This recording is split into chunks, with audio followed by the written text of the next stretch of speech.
Muito que bem, eu sou a Anitta Efraim, esse é o Eu Vim de Santos e se você já conhece o canal, você sabe que normalmente, e hoje é o caso, quando eu tô aqui, eu tô para falar de Sereias da Vila.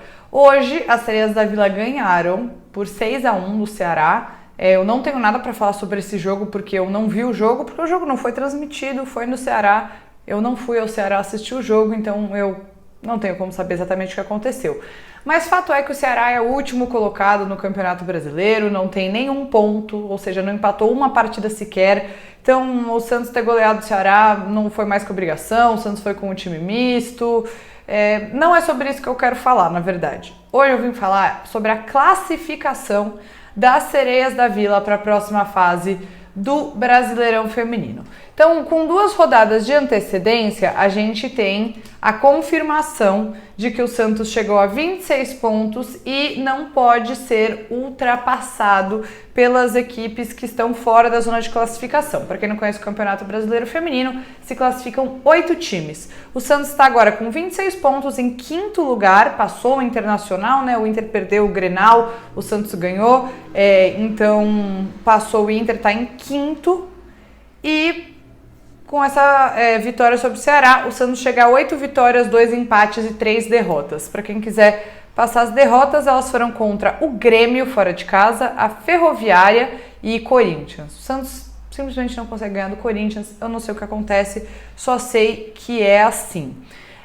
Por que essa classificação com antecedência ela é importante? Bom, porque no passado o Santos ficou de fora do mata-mata do Campeonato Brasileiro e, na minha opinião, foi um dos maiores vexames da história das Sereias da Vila.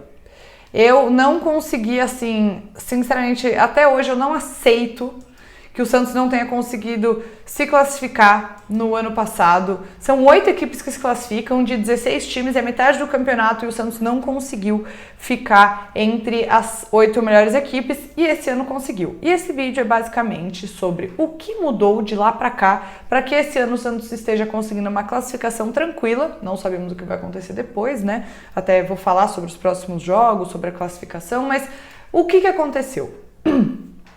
Ano passado, o Santos teve o começo do ano com a Tatiele Silveira, né? Que ela chegou em 2021 e em 2022 ficou uma parte do ano, ficou insustentável a situação e o Santos trouxe de volta Cleiton Lima, que é um treinador histórico das Sereias da Vila. Era ele o treinador quando o Santos foi campeão de tudo, foi campeão da Libertadores, da Copa do Brasil, foi campeão, acho que do Paulista também, foi campeão de tudo, Cleiton Lima.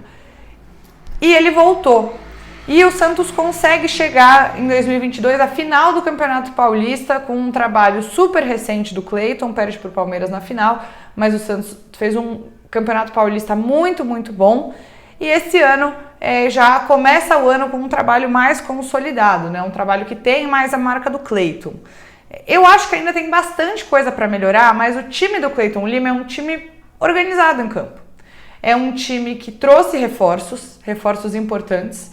Um time que teve peças que já estavam no elenco, que foram modificadas, que dispensou determinadas jogadoras quando acabou o contrato no ano passado, e esse ano acabou achando o melhor que podia, digamos assim, e tem uma ideia tática em campo, joga sempre num 4-3-3, né, tirando no jogo do Paulista, quando ele fez uma alteração e ficou num 4-2-4, eu critiquei, mas ele estava certo e o Santos conseguiu virar o jogo nos últimos minutos, eu estava errado. Por mim, tudo bem, como diria meu amigo Felipe Noronha. Mas ele tem um esquema tático consistente, um 4-3-3, ele tem sempre atacantes de lado que ele confia, ele tem também as teimosias dele, certos aspectos que eu não concordo, mas que muitas vezes ele faz funcionar. E o Santos é um time bastante constante. Joga muito melhor dentro de casa do que fora. Se vocês reconhecem, acho que essa é uma marca, né, do Santos Futebol Clube, talvez independentemente da categoria, né, se é o futebol profissional masculino, se é o profissional feminino, se é a base, joga muito melhor em casa do que fora. E ele promoveu algumas mudanças e fez algumas contratações que partiram dele em grande medida que vale a pena comentar. Apareceu um aviso aqui na minha tela, não sei se atrapalhou, espero que não. Então, ano passado, o Santos tinha aí 2 goleiras com 3 goleiras, né? A Vivi, que muitas vezes era titular, a Ana Bia, que era a reserva imediata, e a terceira goleira, Camila. A Vivi falhava muito e comprometia o Santos em diversos momentos. O Cleiton sacou... Eu tô fazendo que nem o Noronha hoje, tô fazendo tiques aqui nas minhas anotações, sabe? O Cleiton sacou a Vivi e colocou a Ana Bia. E ela foi melhor, mas o Cleiton depois, nesse ano de 2023, ele decide, no fim já de 2022 no caso, mas em 2023 ele deixa como titular absoluta a Camila Rodrigues, que é uma grande goleira. E essa promoção da terceira goleira para ser a goleira titular fez muita diferença no time do Santos. Eu acho que essa é uma explicação importante do time do Santos nesse ano. Esse ano, o Cleiton também fez uma alteração muito interessante, que ele colocou a Gi Fernandes para jogar na lateral direita. Mesmo que ela originalmente não fosse uma lateral direita. Mas ele colocou ela para jogar lá. E em muitos jogos a gente viu ela desempenhando muito, muito bem. Então eu acho que também esse foi um aspecto muito positivo do Cleiton, além dele ter conseguido potencializar algumas jogadoras, como por exemplo a Bia Menezes, que ela de origem é uma volante. O Cleiton bancou ela na lateral esquerda e ela evoluiu muito com ele. Ele fez outras jogadoras relevantes evoluírem, como por exemplo a Jane, que foi responsável pela virada contra o São Paulo no meio de semana. Ele mudou a zaga, acho que ele ainda é teimoso em relação à zaga. Ele tem a Reina, que é uma boa jogadora, e muitas vezes ele insiste numa zaga com a Camila Martins, que na minha opinião ainda falha bastante, em vez de colocar Kaká e Reina, que pra mim é a zaga ideal, mas eu também não vejo treino, né, mas essa é a minha opinião. Mas acho que a zaga melhorou com o Cleiton, ainda tem vacilos defensivos, ainda tem problemas. Quando eu acho que muitas vezes ele acaba perdendo qualidade e velocidade na zaga quando ele escala a Camila, mas mesmo assim eu acho que o Santos é um time menos vazado com o Cleiton no comando. O ataque é um ataque mais criativo, a bola chega melhor no ataque. Ele trouxe a Tainá Maranhão, que é uma atacante de 18 anos que tem um potencial gigantesco, que eu sei que foi indicação dele, que foi uma ideia genial do Cleiton. E ela, na minha opinião, faz muita diferença no time. O Cleiton trouxe ela, o Cleiton trouxe a Fabi Simões. Então elas conseguem fazer essa bola chegar com mais qualidade, né? Elas conseguem levar a bola, elas têm velocidade. E o Cleiton também consegue extrair o melhor da Kathleen. O melhor. Então, isso faz muita diferença. Porque a Kathleen costuma estar no lugar certo na hora certa. E com o Cleiton é mais. Não estou dizendo que tudo é perfeito. Se fosse perfeito, o Santos estaria entre os 3 primeiros e não está. Mas está em quinto, com 26 pontos. E ainda pode ultrapassar, né, os adversários nas últimas rodadas. Vou chegar lá ainda. Mas antes eu queria falar do meio de campo. Eu acho que o Cleiton teve boas ideias no meio de campo.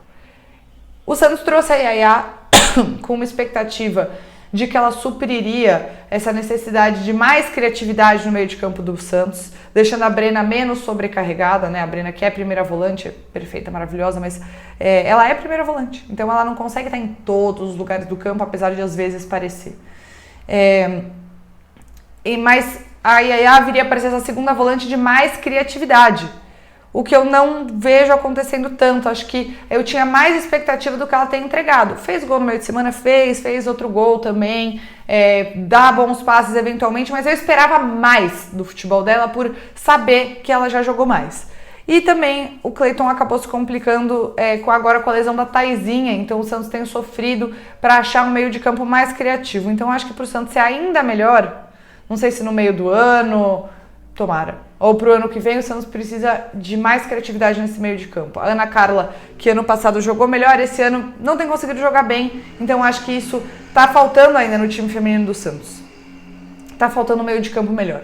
E o Cleiton vai ter que procurar peças para fortalecer esse meio de campo. Ser criativo, como foi quando trouxe a Tainá, ou mesmo quando trouxe a Yaya, porque não só ele, eu também tinha uma expectativa maior. O Santos ainda não terminou essa primeira fase do campeonato, né? Eu preciso beber uma água. Ainda tem mais 2 jogos pela frente. E os jogos são jogos bastante acessíveis, digamos assim.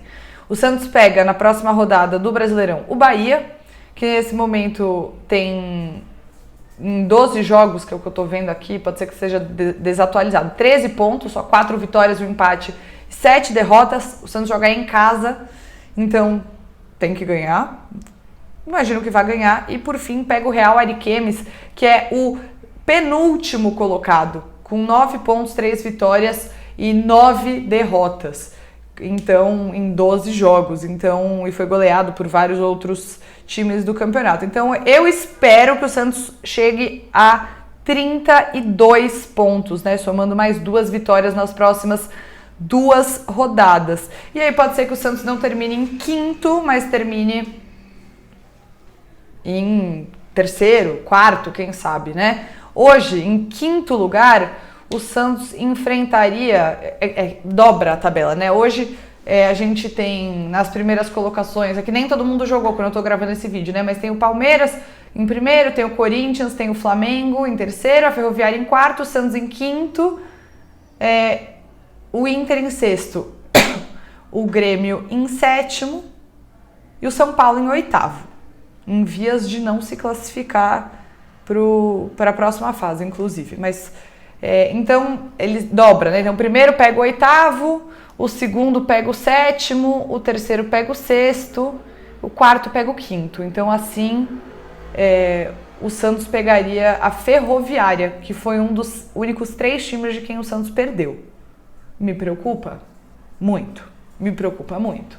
Mas vamos ver, tudo pode acontecer. E enquanto isso, para quem não sabe, também está rolando o Campeonato Paulista, que são 11 rodadas nessa primeira fase, foram 4 até agora. O Santos é o líder do campeonato, é o vice-líder, né, do campeonato, atrás em saldo de gols para o Corinthians, mas ainda tem muitos jogos pela frente, como eu falei. Foram só 4, são 11. Em jogos difíceis, né? Essa próxima quinta-feira, por exemplo, o Santos pega o Corinthians. Depois pega a Ferroviária. Pois é, jogos bem difíceis para o Santos no Campeonato Paulista pela frente.